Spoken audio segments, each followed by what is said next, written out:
Good morning. Back again. So many of us know that the CSS profile is down. So how does that impact you? It doesn't. They're going to let the colleges know, and once it's open, just check it daily, and when it's open, finish up what you needed to finish up for the November 1st deadline. It doesn't impact your admissions.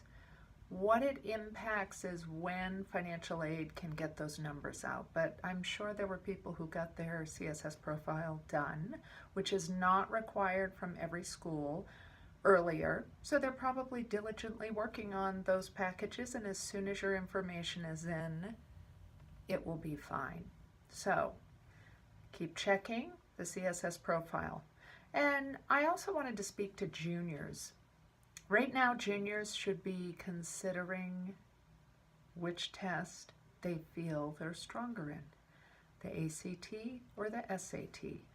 There are many ways of finding out which one you are better at, and one of them is to run through practice tests and see which one feels more comfortable.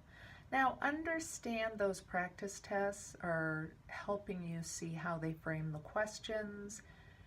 And then your next step as a junior is to figure out, is the December date for taking an ACT and an SAT the best one for you? Many schools in Idaho and other states are providing an SAT at some point or an ACT. So it's important to know which one your school does provide, or if your school provides it at all.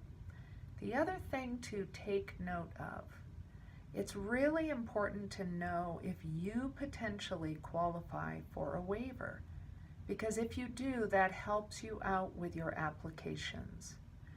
So one of the things is to go onto the computer, Google the USDA food chart. It actually tells, you can Google SAT, ACT waiver, and it will give you a chart.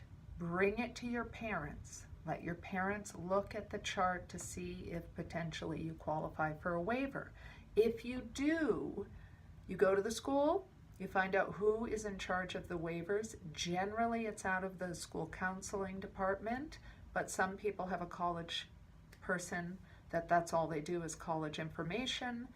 Go get the waivers. Do not lose them, because you get one assigned to you and it has a code, and you need to use that code when you're registering for your ACT or SAT. It's super helpful. So again, seniors, if you're required to submit either for early decision or early action, the CSS profile, have no fear, it will be up again. The second thing is for juniors, you need to start studying. Ugh, I know, I'm sorry to have to say that, but it's a great time to identify which one.